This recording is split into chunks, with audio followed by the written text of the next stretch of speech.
Bible अध्ययन श्रृंखला के अंदर आपका हार्दिक स्वागत है। प्रभु आपको बहुत आशीष दे। गलातियों को लिखी हुई पत्री 5वें अध्याय का अध्ययन हम कर रहे हैं और आज हम 13 आयत से आगे मिलकर सीखेंगे। लेकिन पहले प्रार्थना कर लेते हैं। परमपिता परमेश्वर, हम आपका धन्यवाद देते हैं आपके जीवित वचन के लिए। पवित्र आत्मा, आप यहाँ मौजूद हैं आपके वचन को हमें सिखाने के लिए। हम तैयार हैं सीखने के लिए। प्रभु, हम पूरी महिमा आप ही को देंगे। यीशु मसीह के नाम से मांगते हैं, आमीन।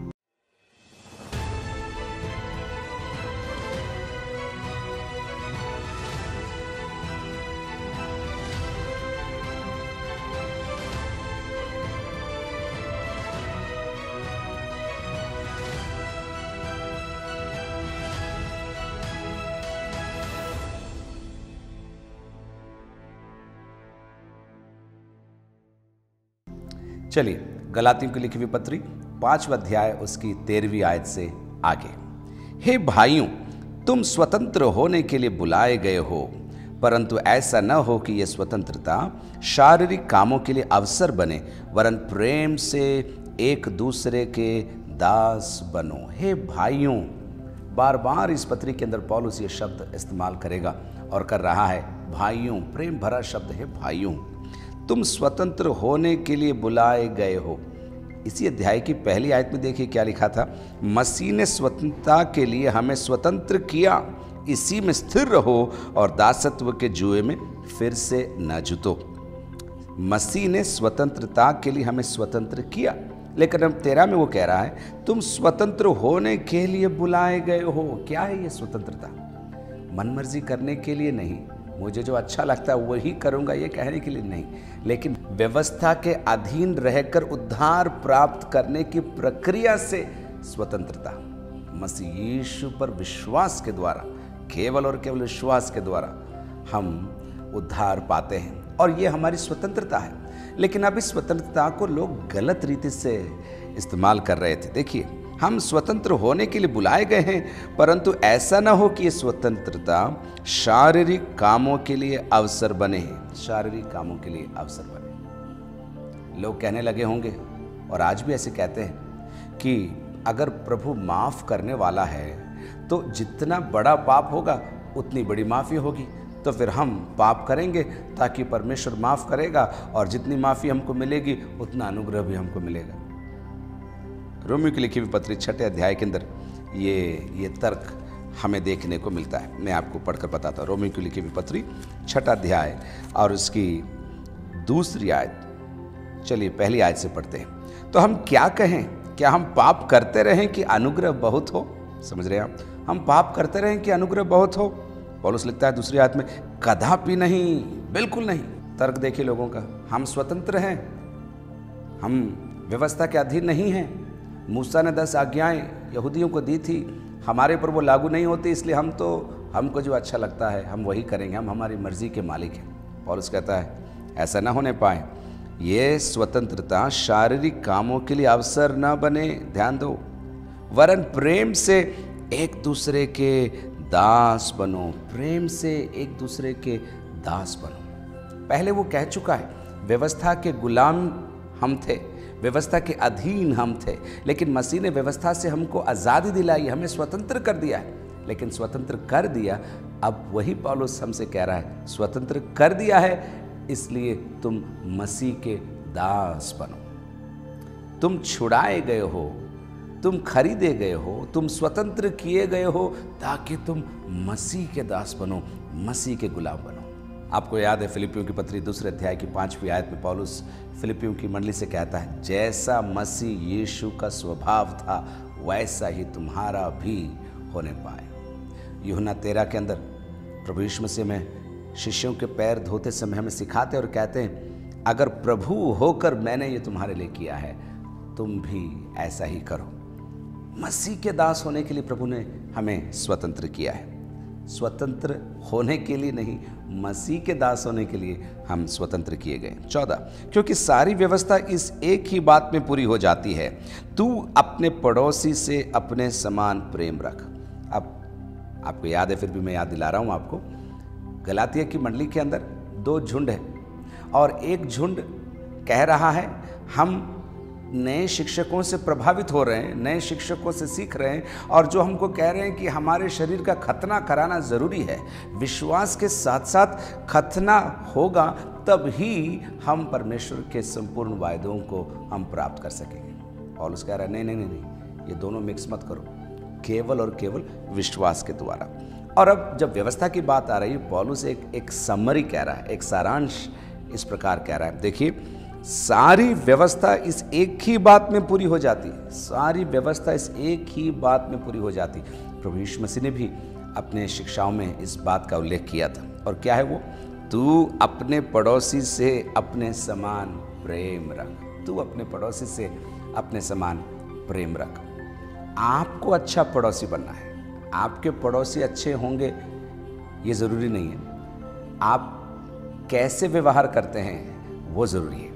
आपको अच्छा पड़ोसी बनना है। देखिए, तू अपने पड़ोसी से अपने समान प्रेम रख। मत्ती रचित सुसमाचार 5 अध्याय की 43 आयत में प्रभु यीशु मसीह ने इसी अंदेशे को हमारे लिए पेश किया था।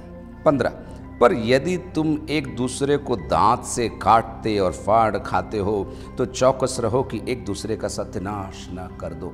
दांत से काटते फाड़ते, जंगली जानवरों की उपमा देते हुए पौलुस कह रहा है, जब विश्वासी लोग आपस में लड़ते हैं, जब कलीसिया के अंदर द्वंद्व होता है या झगड़े होते हैं, वाद विवाद होते हैं, जंगली जानवरों की लड़ाई के समान है।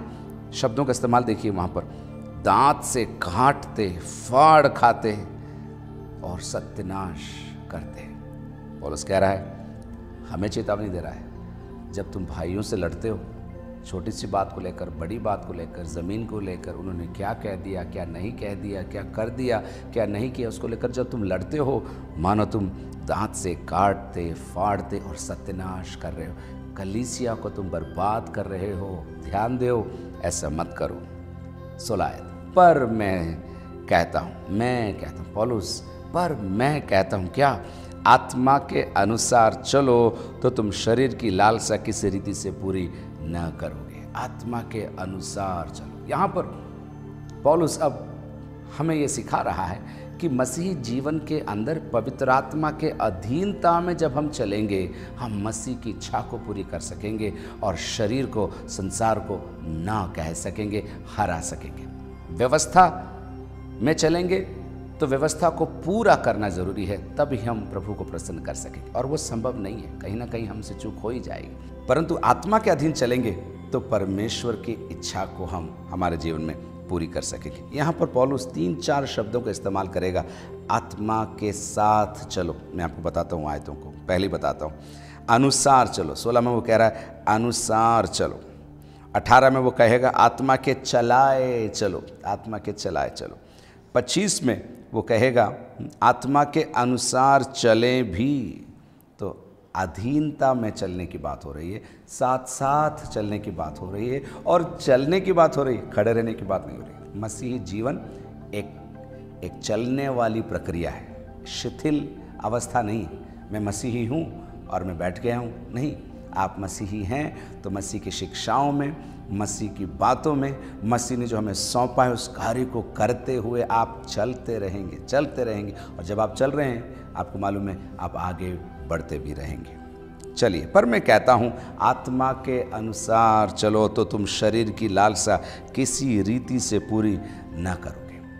आपके मन को जब आत्मा के अधीन आप लेकर आएंगे, पवित्र आत्मा आपके मन को इन्फ्लुएंस करेगा, प्रभावित करेगा, तो आपको संसार का प्रभाव मिलेगा ही नहीं। एक मोबाइल का उदाहरण देकर मैं आपको समझाता हूँ। मान लीजिए एक कंपनी की सिम मैंने मेरे मोबाइल में डाली, और जब वो सिम डाल देता हूँ तो अन्य जितने भी कंपनियों के टावर है वो इस सिम को प्रभावित नहीं करेंगे। ये सिम कब प्रभावित होगा? जब इसी कंपनी का टावर इसको संपर्क करेगा। जब आप आत्मा के अधीन चलते हैं, जब आप आत्मिक बनना चाहते हैं, उतना ही नहीं, आत्मा के अधीन चलते हैं, तो आप शरीर के कामों को या शरीर की इच्छाओं को आप पूरा नहीं करेंगे, क्योंकि आप उनसे प्रभावित नहीं हो रहे। आसान नहीं है लेकिन संभव है। चलिए, क्योंकि शरीर आत्मा के विरोध में, अब सुनिए, शरीर आत्मा के विरोध में और आत्मा शरीर के विरोध में लालसा करता है, और ये एक दूसरे के विरोधी हैं। दो टीम यहाँ पर प्रस्तुत की जा रही है, आत्मा और शरीर। शरीर आपको मालूम है, हम पहले कह चुके हैं, ये हार्ड और मांस नहीं, लेकिन शरीर मतलब सांसारिक, शारीरिक, वे बातें जो आपको प्रभु से दूर करती हैं, वे बातें जो प्रभु को प्रसन्न नहीं हैं, वे बातें जो आपके स्वार्थ को प्रकट करती है, आपकी गलत इच्छाओं को प्रकट करती है, आपके विकारों को प्रकट करती है, उन बातों को समझाने के लिए पौलुस शरीर का इस्तेमाल करेगा। तो ये जो शरीर, जो पूरा शरीर है, वो खराब नहीं है, लेकिन इसके अंदर जो प्रभाव है, इसके अंदर जो अट्रैक्शन है, उसकी बात पौलुस कह रहा है। सुनिए, शरीर आत्मा के विरोध में है और आत्मा शरीर के विरोध में है। अन्य शब्दों में, शारीरिक बातें आत्मिक बातों को नहीं चाहती, आपको मालूम है ना, और आत्मिक बातें शारीरिक बातों को नहीं चाहते, इसलिए कि जो कुछ तुम करना चाहते हो वह न करने पाओ। पौलुस रोमी 7 में हमको बता चुका है, मैं जो करना चाहता हूं वो तो नहीं करता हूं, और जो नहीं करना चाहिए वही करता हूं, कौन मुझे बचाएगा। 7वें अध्याय में वो ऐसे कहता है, लेकिन 8वें अध्याय में रोमी में वो कहता है, परंतु परमेश्वर आपका धन्यवाद हो कि आपने हमें पवित्र आत्मा दे दिया है, जिसके द्वारा हम जैवन जीवन जी सकते हैं। 18, और यदि तुम आत्मा के चलाए चलते हो, आत्मा के अधीन रहते हो ऐसा ही नहीं, आत्मा के चलाए चलते हो तो व्यवस्था के अधीन न रहे। दोनों बातें नहीं हो सकती। अगर आत्मा के अधीन तुम चल रहे हो तो व्यवस्था के अधीन तुम नहीं हो। इसका मतलब ये नहीं हुआ कि जो व्यवस्था में लिखा है अब आपको पूरा नहीं करना है, हम पहले देख चुके हैं। लेकिन आत्मा के अधीन जब आप चल रहे हो, आप स्वतंत्र हो मसीह के दास बनने के लिए। अब देखिए, एक सूची वो देगा, 15 बातों की सूची, ध्यान से आप सुनिएगा उसको एक बार और। मैं 18 पढ़ रहा हूं, और यदि तुम आत्मा के चलाए चलते हो तो व्यवस्था के अधीन न रहे। शरीर के काम तो प्रकट है, 15 बातें प्रस्तुत करेगा। शरीर के काम तो प्रकट है, इसके बारे में बताने की जरूरत नहीं है, फिर भी वो कहता है दिख रहे हैं। और उसकी सूची में सबसे पहले है व्यभिचार। व्यभिचार क्या है? व्यभिचार, परमेश्वर ने जो परिवार का दायरा दिया है, उस पति और पत्नी के दायरे के बाहर किसी भी प्रकार का शारीरिक संबंध व्यभिचार है और परमेश्वर की इच्छा के खिलाफ है और स्पष्ट रीति से पाप है। तो सूची में सबसे पहले पौलुस डालता है व्यभिचार। अन्यत्र भी हमको ऐसी सूचियां मिलती है प्रभु के वचन के अंदर, और वहाँ पर भी प्रमुख रीति से पौलुस व्यभिचार को अटैक करता है और कहता है ये एक घोर पाप है जो अन्य पापों को भी जन्म देता है। चलिए देखते हैं व्यभिचार। उसके बाद दूसरा, गंदे काम। क्या है गंदे काम? ऐसे काम जिनके बारे में हम सबके सामने चर्चा नहीं कर सकते, जिनके बारे में हम बोलना या सोचना भी नहीं चाहते। तो व्यभिचार, गंदे काम, लुचपन और भी गिरे हुए काम, शारीरिक वासनाओं में आकर गलत काम करने वालों को संबोधित करते हुए पौलुस कह रहा है व्यभिचार, गंदे काम और लुचपन। अब फोकस शिफ्ट करते हुए वो कहेगा 20वीं आयत में मूर्ति पूजा। मूर्ति पूजा, हो सकता है आप मूर्तियों की आराधना करते होंगे, लेकिन आपको जानना जरूरी है कि आपको बनाने वाला परमेश्वर है और आप उसको आकृति नहीं दे सकते। उसने आपको आकृति दी है। आपको अदृश्य, अद्भुत, सनातन परमेश्वर की आराधना आत्मा से करना है, किसी चित्र को रखकर नहीं। और वो चित्र चाहे यीशु मसीह का हो, चाहे मरियम का हो, चाहे यूसुफ का हो, चाहे संतों का हो, नहीं, किसी भी प्रकार का चित्र नहीं। हम मूर्ति पूजा के लिए नहीं बुलाए गए। पौलुस इस 15 सूची में मूर्ति पूजा को डालता है। और अगर आप कहते हैं नहीं मैं तो किसी मूर्ति की पूजा नहीं करता, लेकिन मैं आपको एक बात बोलूं, जिस चीज़ को आप ज़्यादा समय देते हैं, जिस चीज़ पर आपका ज़्यादा ध्यान है, वो भी आपकी मूर्ति है। आज के इस युग के अंदर मोबाइल, फैशन, ब्यूटी, पैसा, धंधा, एक्स्ट्रा कमाना, कुछ करके दिखाऊं, ऐसी मनोभावना, ये सारी ऐसी आधुनिक मूर्तियां हैं जिसको बाहर हम पूजा नहीं करते, लेकिन दिल के अंदर इसको हम लेकर हम चलते हैं। खुदा करे कि मेरे और आपके जीवन के अंदर न तो दृश्य और न अदृश्य मूर्तियां पाई जाएं। मूर्ति पूजा। उसके बाद देखिए टोना, बैर, झगड़ा, ईर्ष्या, क्रोध, विरोध, फूट विधर्म, देख रहे हैं आप, टोना, बैर, झगड़ा। टोना जादू टोने से संबंधित है। बैर, झगड़ा, ईर्ष्या, क्रोध, विरोध, ये आपसी संगति के अंदर जो हो रहा है उससे संबंधित है। बैर, झगड़ा, ईर्ष्या, क्रोध, जो मूल शब्द आया क्रोध के लिए वो है भड़ास निकालना, ऊंचे शब्द से क्रोधित होना। विरोध, फूट, गुटबाजी करना, कुछ को अपनी ओर खींचना, लोगों का ध्यान आकर्षित करना। विधर्म, ये भी उसी से जुड़ा हुआ एक शब्द है। फिर आप देखिए डाह, लालच, डाह। फिर उसके बाद मतवालापन, लीला क्रीड़ा। और ये सूची पूरी नहीं है, और पौलुस कहता है और इनके जैसे और काम हैं। इनके विषय में मैं तुमसे पहले से कह देता हूँ, जैसे पहले भी कह चुका हूँ, कि ऐसे ऐसे काम करने वाले परमेश्वर के राज्य के वारिस न होंगे। मैं इस सूची को एक बार और आपके लिए पढ़ूंगा, और आप अपने आप को चेक करना, कहीं इसमें से कुछ बातें आपके जीवन में तो नहीं हैं, क्योंकि पौलुस कह रहा है ऐसे ऐसे काम करने वाले परमेश्वर के राज्य के वारिस न होंगे। पढ़ूं एक बार और। व्यभिचार, गंदे काम, लुचपन, मूर्ति पूजा, टोना, बैर, झगड़ा, ईर्ष्या, क्रोध, विरोध, फूट, विधर्म, डाह, मतवालापन, लीला क्रीड़ा। पवित्र आत्मा, आप हमारी सहायता करिए। हम यीशु के जैसे बनना चाहते हैं। आपकी सहायता से हमारे जीवन में होगा। अगर आप विश्वास करते हैं तो बोलिए आमीन और आमीन। चलिए आगे बढ़ते हैं। 22 आयत, पर आत्मा का फल, पर आत्मा का फल। 2-3 गूढ़ बातें मैं यहां से आपको बताना चाहता हूं। देखिए 19 में लिखा है शरीर के काम, यहां लिखा है आत्मा का फल। शरीर के काम मतलब वे कार्य हैं जो किए जाते हैं करने पर, लेकिन आत्मा का फल है, आपको करने की कोई ज़रूरत नहीं है, वो अपने आप आपके जीवन से प्रकट होता है। तो कार्य बनाम फल, शरीर बनाम आत्मा, आप समझ रहे?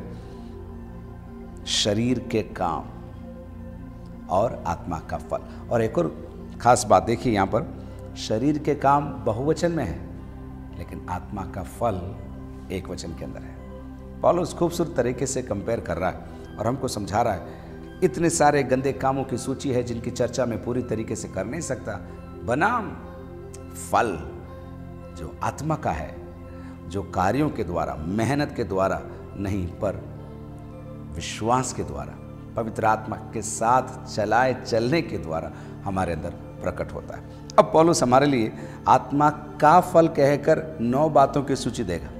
इसको कई अर्थों से समझा जा सकता है। ये आत्मा का फल प्रेम है, और बाकी जितने शब्द आएंगे वो प्रेम के प्रकटीकरण है, ऐसा भी समझा जा सकता है। 9 फल नहीं है, आत्मा का फल। ध्यान दीजिए, आत्मा का फल प्रेम। चलिए इस सूची को भी अपन देखते हैं। आत्मा का फल प्रेम। पौलुस अपनी पत्रियों के अंदर अगापे शब्द का इस्तेमाल करता है। आम यूनानी भाषा के अंदर अगापे इस्तेमाल नहीं होता था। वे लोग इरोस कहते थे, शारीरिक प्रेम, फिलियो, भाईचारे का प्रेम, और अन्य शब्दों का प्रयोग करते थे। लेकिन पौलुस अगापे शब्द का प्रयोग करता है। ईश्वरीय प्रेम, त्याग करने वाला प्रेम, गिनती न रखने वाला प्रेम। और इस प्रेम की परिभाषा 1 कुरिन्थियों 13वें अध्याय में हमको संपूर्ण रीति से देखने को मिलती है। लौट कर आते हैं प्रेम, उसके बाद आत्मा का फल, उसके बाद आनंद। आनंद क्या है?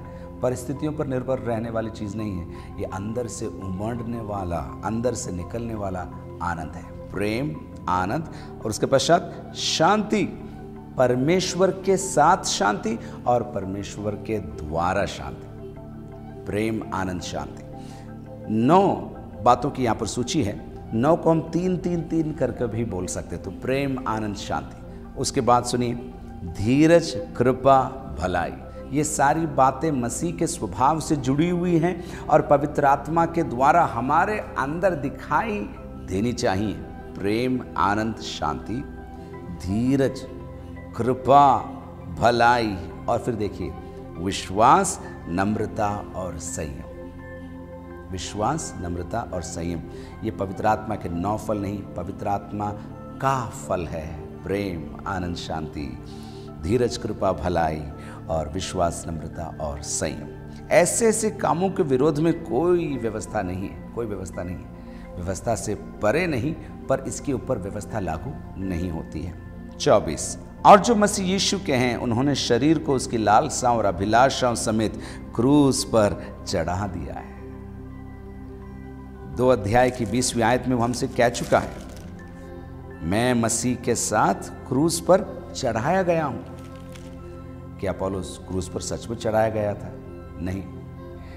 पौलुस कहता है, जब मैं अभिलाषाओं का सामना करता हूं, जब मैं जीवन की लालसाओं का सामना करता हूं, तब अपने आप को मैं याद दिलाता हूं, मैं जीवित नहीं हूं, मसीह मेरे अंदर जीवित है। और जब मैं ऐसे विचार रखता हूं, पवित्र आत्मा के अधीन रहने के द्वारा, पवित्र आत्मा के चलाए चलने के द्वारा, मैं इन बातों को ना कह सकता हूं। और इसलिए वो कह सकता है, मैंने मेरे शरीर को लालसाओं और अभिलाषाओं समेत क्रूस पर चढ़ा दिया है। आपकी हालत कैसी है?